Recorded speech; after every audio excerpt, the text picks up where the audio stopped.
Hey everyone, Mr. MC here. This is a guide for round 1 of the Nations Cup again. Let's get this started. Your first braking point is going to be shortly after the curb on the right starts. You'll be braking hard for a short moment, then slowly ease off on the brakes as you turn in. Briefly go down to 3rd gear to get a bit more rotation onto the kart, then go back to 4th gear and start to accelerate.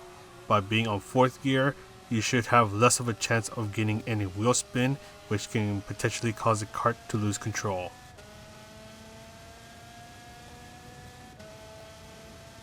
Gently turn in while going in at full throttle. Take advantage of the curbs, but do not get on the grass and do not get on the sausage curbs. Then as you turn in, ease off on the throttle, then use a little bit of braking to get yourself really close to the sausage curb. Slowly start to accelerate, then before you pass the orange barrier that is on the left, that is when you will brake hard for a short moment. Ease off on the brakes, get as close to the inside of the turn as you can. Straighten up the kart, start to fully accelerate and carefully turn in. Don't turn in too much, otherwise the kart will lose control. But that is all for the lap guide. Let's go ahead and talk about the strategies. For the qualifying session, you only have 5 minutes to try to get a good qualifying time and get ready to do some fuel burning. Just kidding, fuel burning is no longer a thing, thank goodness for that. So basically all you want to do is just go out and just try to get some good lap times in. All you want to do is just make sure that you have plenty of space between yourself and those around you. Something to note is that if you happen to make a small mistake and someone else is coming up right behind you, just try to move out of the way, just let them through, don't get in the way of their qualifying time. You have plenty of time to try to get a good handful of laps in, so it's not worth it to get in the way to battle it out with someone else. Just try to give yourself and those around you a lot of space. You'll be thanking yourself later, especially if you end up getting a really good time. The slipstream shouldn't be too much of an issue now, especially after the slipstream was adjusted.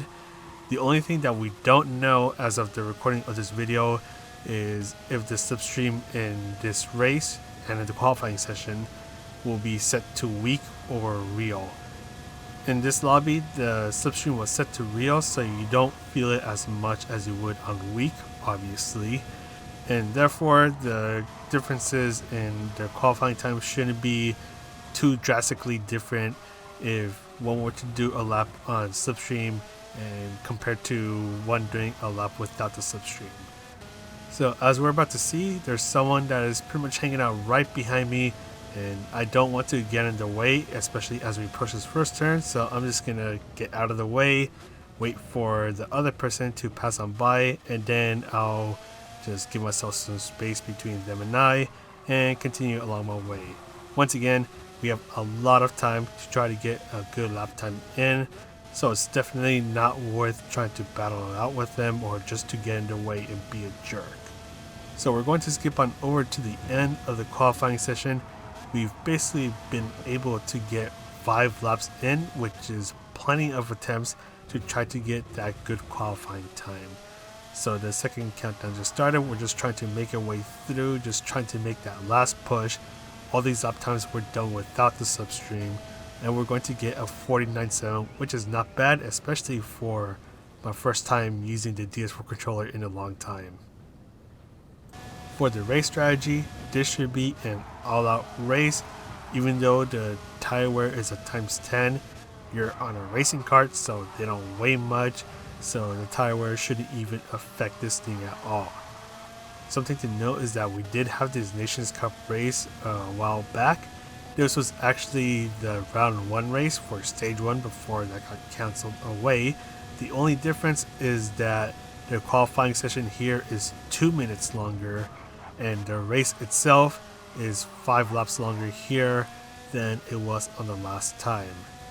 But other than that, just make sure you're aware of those around you and get ready for some good battles, because even though you might be pulling away from someone who is behind you, if you make a little mistake, that can be just enough for those behind you to catch up, and now you're back in the battle again.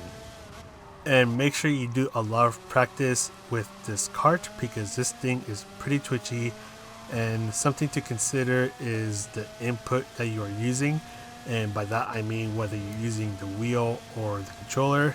You want to find something that you're very comfortable with, as that can help you get some better lap times and just keep this thing under control.